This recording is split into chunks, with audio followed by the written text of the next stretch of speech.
स्वागत है आपका आज के एपिसोड में। सबसे पहले देखते हैं पिछले अभ्यास प्रश्न को। फास्ट ट्रैक कोर्ट के संबंध में निम्नलिखित कथनों पर विचार कीजिए। पहला, भारत में फास्ट ट्रैक कोर्ट की स्थापना न्यायिक लंबित मामलों को सुलझाने और समय पर न्याय प्रदान करने के लिए की गई थी। दूसरा, फास्ट ट्रैक कोर्ट छोटे मोटे अपराधों जैसे कि जेबकतरी, लापरवाही से वाहन चलाना आदि से निपटने के लिए बनाई गई थी। तीसरा, संसाधनों की सीमाएं, अकुशल जांच तथा न्यायपालिका में अपर्याप्त स्टाफ जैसे कई कारकों ने फास्ट ट्रैक कोर्ट की प्रभावशीलता को प्रभावित किया है। उपर्युक्त में से कितने कथन सही नहीं हैं? विकल्प ए केवल एक, विकल्प बी केवल दो, विकल्प सी सभी तीनों या विकल्प डी कोई भी नहीं। तो इसका सही जवाब है विकल्प ए। भारत में फास्ट ट्रैक कोर्ट की स्थापना न्यायिक लंबित मामलों को सुलझाने और समय पर न्याय प्रदान करने के लिए की गई थी, अतः कथन एक सही है। फास्ट ट्रैक कोर्ट जघन्य अपराधों से निपटने के लिए बनाई गई थी, जिनमें यौन अपराध और महिलाओं और बच्चों के खिलाफ अपराध शामिल हैं, अतः कथन दो सही नहीं है।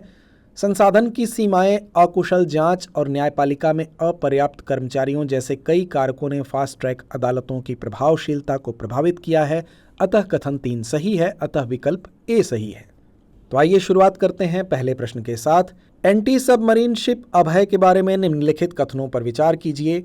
पहला, यह सतह के नीचे स्थित लक्ष्यों का पता लगाने के लिए सोनार प्रणाली से सुसज्जित है। दूसरा, इसे अल्प तीव्रता समुद्र संचालन यानी LIMO और माइन लेइंग ऑपरेशन में तैनात किया जा सकता है। तीसरा, यह अर्नाला क्लास का हिस्सा है जो सेवा में कोरा क्लास के युद्धपोतों का स्थान लेगा। उपर्युक्त कथनों में से कौन सा या कौन से कथन सही है? विकल्प ए केवल एक और दो, विकल्प बी केवल दो और तीन, विकल्प सी केवल एक और तीन या विकल्प डी एक, दो और तीन। तो इसका सही जवाब है विकल्प ए। एंटी सबमरीन शिप अभय उप सतह लक्ष्यों पर निगरानी रखने के लिए उन्नत सोनार प्रणालियों से सुसज्जित है, अतः कथन एक सही है। इसे अल्प तीव्रता समुद्री संचालन यानी लीमो और माइन लेइंग ऑपरेशन में तैनात किया जा सकता है, जो पनडुब्बी खतरों के खिलाफ भारत की तटीय रक्षा को बढ़ावा देता है, अतः कथन दो सही है। एंटी सबमरीन शिप अभय अर्नाला क्लास का हिस्सा है, जिसका उद्देश्य अभय क्लास को प्रतिस्थापित करना है, न कि कोरा क्लास को, अतः कथन तीन सही नहीं है, अतः विकल्प ए सही है। ताइपे आर्थिक और सांस्कृतिक केंद्र के संबंध में निम्नलिखित कथनों पर विचार कीजिए। पहला, ताइवान सरकार ने मुंबई में ताइपे आर्थिक और सांस्कृतिक केंद्र की स्थापना की। दूसरा, ताइवान भारत में ऐसा केंद्र खोलने वाला पहला और एकमात्र देश है। उपर्युक्त कथनों में से कौन सा या कौन से सही है या हैं? विकल्प ए केवल एक, विकल्प बी केवल दो, विकल्प सी एक और दो दोनों या विकल्प डी ना तो एक ना ही दो। तो इसका सही जवाब है विकल्प ए। ताइवान सरकार ने मुंबई में ताइपे आर्थिक और सांस्कृतिक केंद्र TECC की स्थापना की, अतः कथन एक सही है। यह भारत में ताइवान का तीसरा कार्यालय है। इससे पहले नई दिल्ली 1995, चेन्नई 2012 में कार्यालय खोले गए थे। वर्ष 1993 में भारत और ताइवान ने ताइपे में भारत ताइपे एसोसिएशन और नई दिल्ली में TECC नामक प्रतिनिधि कार्यालय स्थापित किए। अमेरिका, ऑस्ट्रेलिया और रूस जैसे अन्य देश भी वीज़ा सेवाओं एवं सांस्कृतिक आर्थिक आदान प्रदान का समर्थन करने के लिए ऐसे केंद्रों का समर्थन करते हैं, अतः कथन दो सही नहीं है, अतः विकल्प ए सही है। चुनाव व्यय के संबंध में निम्नलिखित कथनों पर विचार कीजिए। पहला, संपूर्ण भारत में लोकसभा सीटों के लिए उम्मीदवारों के लिए चुनाव व्यय की सीमा 95 लाख रुपए और विधानसभा सीटों के लिए 40 लाख रुपए निर्धारित की गई है। दूसरा, चुनावों के दौरान राजनीतिक दलों पर व्यय की कोई सीमा नहीं लगाई जाती, जिससे उन्हें अप्रतिबंधित व्यय की अनुमति मिल जाती है। उपर्युक्त में से कौन सा या कौन से कथन सही है या हैं? विकल्प ए केवल एक, विकल्प बी केवल दो, विकल्प सी एक और दो दोनों या विकल्प डी ना तो एक ना ही दो। तो इसका सही जवाब है विकल्प बी। उम्मीदवारों के लिए चुनाव व्यय सीमा, बड़े राज्यों में लोकसभा सीटों के लिए उम्मीदवारों के लिए चुनाव व्यय सीमा 95 लाख रुपए और विधानसभा सीटों के लिए 40 लाख रुपए तथा छोटे राज्यों में क्रमशः 75 लाख रुपए तथा 28 लाख रुपए निर्धारित की गई है, अतः कथन एक सही नहीं है। वर्तमान में चुनावों के दौरान राजनीतिक दलों पर कोई व्यय सीमा नहीं लगाई गई है, जिससे उन्हें अप्रतिबंधित व्यय करने की अनुमति मिलती है, अतः कथन दो सही है। वर्ष 2024 के लोकसभा चुनाव में भारत में एक वोट की कीमत लगभग 1400 रुपए थी और कुल व्यय लगभग 1 लाख करोड़ रुपए तक पहुंच गया था, अतः विकल्प बी सही है। भारत के तटीय परिदृश्य के संबंध में निम्नलिखित कथनों पर विचार कीजिए। पहला, भारत की समुद्र तट रेखा 18 राज्यों और केंद्र शासित प्रदेशों तक फैली हुई है। दूसरा, सभी राज्यों में आंध्र प्रदेश की तटरेखा सबसे लंबी है। तीसरा, तटीय विनिमय क्षेत्र अधिसूचना पर्यावरण संरक्षण अधिनियम 1986 के अंतर्गत जारी की गई थी। उपर्युक्त कथनों में से कितने सही है या हैं? विकल्प ए केवल एक, विकल्प बी केवल दो, विकल्प सी सभी तीन या विकल्प डी इनमें से कोई नहीं। तो इसका सही जवाब है विकल्प ए। भारत की तटरेखा 7516.6 किलोमीटर तक लंबी है, जिसमें मुख्य भूमि 6100 किलोमीटर और द्वीपीय क्षेत्र 1197 किलोमीटर है, जो 13 राज्यों और केंद्र शासित प्रदेशों में विस्तारित है। अतः कथन एक सही नहीं है। राज्यों में गुजरात की समुद्र तटरेखा सबसे लंबी 1214.7 किलोमीटर है, जिसके बाद आंध्र प्रदेश 973.7 किलोमीटर और तमिलनाडु 906.9 किलोमीटर का स्थान है। अतः कथन दो सही नहीं है। अंडमान और निकोबार द्वीप समूह की तटरेखा 1962 किलोमीटर के साथ केंद्र शासित प्रदेशों में सबसे लंबी है। संवेदनशील तटीय राज्य ओडिशा, आंध्र प्रदेश, तमिलनाडु, केरल, पश्चिम बंगाल, गुजरात और महाराष्ट्र जैसे तटीय राज्य अपनी भौगोलिक स्थिति और सामाजिक आर्थिक परिस्थितियों के कारण अत्यधिक जोखिम की स्थिति में है। तटीय विनियमन क्षेत्र पर्यावरण, वन और जलवायु परिवर्तन मंत्रालय द्वारा भारत के तटीय क्षेत्रों में गतिविधियों को विनियमित करने के लिए पर्यावरण संरक्षण अधिनियम 1986 के तहत वर्ष 1991 में तटीय विनियमन क्षेत्र अधिसूचना जारी की गई थी। अतः कथन 3 सही है। अतः विकल्प ए सही है। निम्नलिखित कथनों पर विचार कीजिए। पहला, भ्रूण स्टेम कोशिकाएं शरीर में किसी भी प्रकार की कोशिका में विकसित हो सकती हैं। दूसरा, प्रेरित प्लूरिपोटेंट स्टेम कोशिकाएं वयस्क दैहिक कोशिकाओं से प्राप्त स्टेम कोशिका का एक प्रकार है। उपर्युक्त कथनों में से कौन सा या कौन से सही है या हैं? विकल्प ए केवल एक, विकल्प बी केवल दो, विकल्प सी एक और दो दोनों या विकल्प डी ना तो एक ना ही दो। तो इसका सही जवाब है विकल्प सी। भ्रूण स्टेम कोशिकाएं बहुशक्तिशाली होती हैं और किसी भी प्रकार की कोशिका में विभेदित हो सकती हैं। अतः कथन एक सही है। वे मानव ब्लास्टोसिस्ट के आंतरिक कोशिका द्रव्यमान में पाए जाते हैं, जो भ्रूण की प्रारंभिक अवस्था है। प्रेरित प्लूरिपोटेंट स्टेम यानी आईपीएस कोशिकाएं वयस्क दैहिक कोशिकाओं से प्राप्त प्लूरिपोटेंट स्टेम सेल का एक प्रकार है। उन्हें प्लूरिपोटेंट होने के लिए जीन और कारकों को प्रेरित करके पुनः प्राप्त किया जाता है। अतः कथन 2 सही है। अतः विकल्प सी सही है। राष्ट्रीय पांडुलिपि मिशन के संबंध में निम्नलिखित कथनों पर विचार कीजिए। पहला, यह भारत के पांडुलिपियों के विशाल संग्रह को संरक्षित और प्रलेखित करने के लिए संस्कृति मंत्रालय की एक पहल है। दूसरा, संस्कृति विभाग इस मिशन का कार्यान्वयन करता है, जबकि इंदिरा गांधी राष्ट्रीय कला केंद्र मिशन का केंद्रक अभिकरण है। उपर्युक्त कथनों में से कौन सा या कौन से सही है या हैं? विकल्प ए केवल एक, विकल्प बी केवल दो, विकल्प सी एक और दो दोनों या विकल्प डी ना तो एक ना ही दो। तो इसका सही जवाब है विकल्प सी।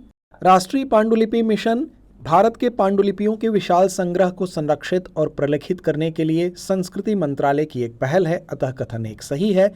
इसे भारत की विशाल पांडुलिपीय संपदा को अनावृत करने, प्रलेखन करने और संरक्षित करने, उसे उपलब्ध कराने के लिए वर्ष 2003 में लॉन्च किया गया था।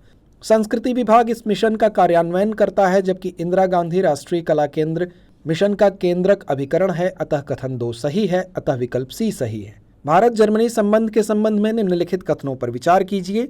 पहला, जर्मनी यूरोप में भारत का तीसरा सबसे बड़ा व्यापारिक साझेदार है। दूसरा, भारत पर ध्यान दस्तावेज में वैश्विक कल्याण के लिए एक शक्ति के रूप में भारत जर्मनी सहयोग की खाका प्रस्तुत की गई है। तीसरा, भारत और जर्मनी ने कानूनी मुद्दों पर सहयोग को मजबूत करने के लिए आपराधिक मामलों में पारस्परिक कानूनी सहायता संधि पर हस्ताक्षर किए। उपर्युक्त कथनों में से कौन से सही हैं? विकल्प ए केवल 1 और 2, विकल्प बी केवल 2 और 3, विकल्प सी केवल 1 और 3 या विकल्प डी 1, 2 और 3। तो इसका सही जवाब है विकल्प बी। जर्मनी यूरोप में भारत का सबसे बड़ा व्यापारिक साझेदार है। वित्त वर्ष 2020-21 में द्विपक्षीय व्यापार 21.76 बिलियन अमेरिकी डॉलर रहा, जो मजबूत व्यापार संबंधों को दर्शाता है। अतः कथन एक सही नहीं है। अप्रैल 2000 से सितंबर 2021 तक 13 बिलियन अमेरिकी डॉलर से अधिक के निवेश के साथ जर्मनी भारत के लिए प्रत्यक्ष विदेशी निवेश FDI का 7वां सबसे बड़ा स्रोत है। चूंकि जर्मनी चीन पर अपनी आर्थिक निर्भरता कम करना चाहता है, इसलिए भारत एशिया में व्यापार संबंधों में विविधता लाने के लिए एक प्रमुख साझेदार के रूप में सामने आ रहा है। जर्मनी का भारत पर ध्यान दस्तावेज, इसमें एक खाका प्रस्तुत किया गया है कि किस प्रकार भारत और जर्मनी सहयोग करके वैश्विक कल्याण के लिए एक शक्ति बन सकते हैं, जैसे नवाचार तथा प्रौद्योगिकी, नेतृत्व, सतत विकास लक्ष्य आदि साझेदारी। अतः कथन 2 सही है।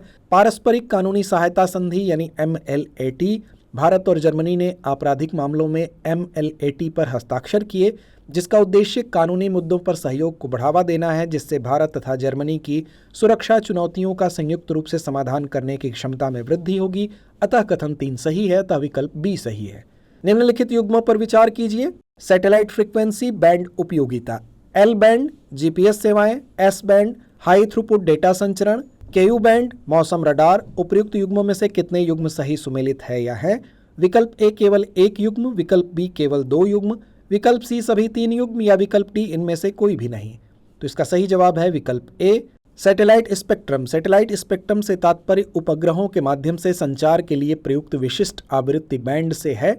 ये रेडियो फ्रिक्वेंसियां भू स्टेशनों से कक्षा में स्थित उपग्रहों तक और इसके विपरीत संकेतों को प्रेषित करने के लिए आवश्यक हैं, जिससे टेलीविजन प्रसारण, इंटरनेट एक्सेस एवं मोबाइल संचार जैसी सेवाओं को सुविधाजनक बनाया जा सके। सैटेलाइट फ्रिक्वेंसी आवृत्ति बैंड L बैंड 1 से 2 गीगाहर्ट्ज GPS और मोबाइल उपग्रह सेवाओं के लिए उपयोग किया जाता है, अतः युग्म 1 सही सुमेलित है। S बैंड 2 से 4 गीगाहर्ट्ज मौसम रडार, हवाई यातायात नियंत्रण और मोबाइल उपग्रह अनुप्रयोगों के लिए उपयोग किया जाता है, अतः युग्म 2 सही सुमेलित नहीं है।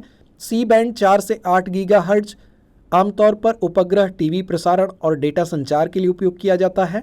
X बैंड 8 से 12 गीगाहर्ट्ज या मुख्य रूप से रडार और संचार के लिए सैन्य अनुप्रयोगों में उपयोग किया जाता है। Q बैंड 12 से 18 गीगाहर्ट्ज और Ka बैंड 26 से 40 गीगाहर्ट्ज उपग्रह, टेलीविजन, इंटरनेट सेवाओं और हाई थ्रूपुट डेटा संचरण के लिए उपयोग किया जाता है, अतः युग्म 3 सही सुमेलित नहीं है, अतः विकल्प A सही है। चक्रवातों के संबंध में निम्नलिखित कथनों पर विचार कीजिए। पहला, उष्णकटिबंधीय चक्रवात गर्म समुद्री जल के ऊपर बनते हैं और इनकी विशेषता कम दबाव और उच्च वायु की गति होती है। दूसरा, शीतोष्ण चक्रवात मुख्यतः वाताग्रों से जुड़े होते हैं तथा भूमि और महासागर दोनों पर आ सकते हैं। तीसरा, भारत में उष्णकटिबंधीय चक्रवात मुख्यतः प्री मानसून और पोस्ट मानसून मौसम में आते हैं। उपर्युक्त में से कितने कथन सही हैं?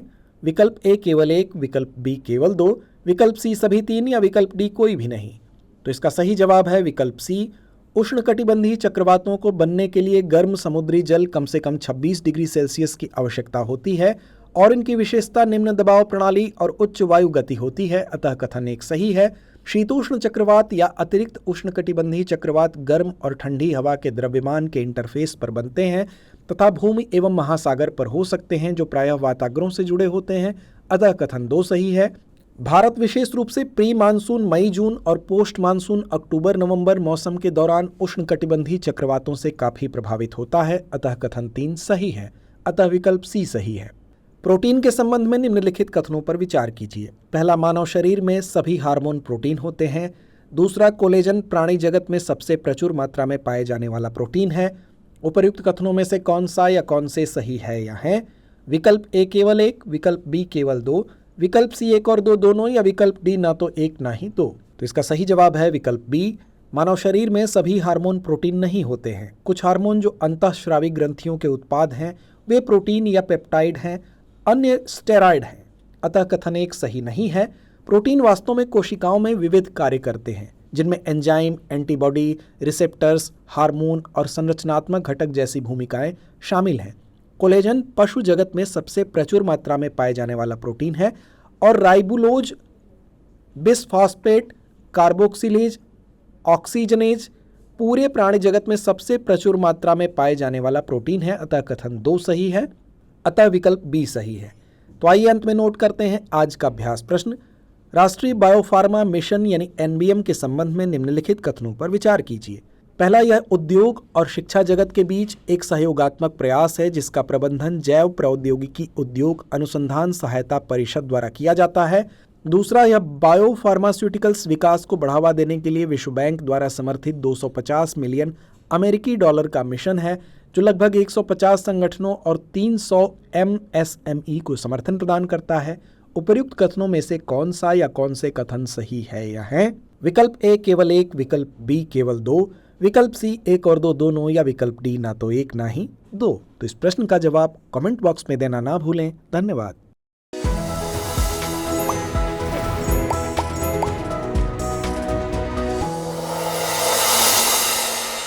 डियर व्यूअर्स, अपने एग्जाम की तैयारी को और बेहतर करने के लिए हमारे चैनल को लाइक, शेयर और सब्सक्राइब करना न भूलें।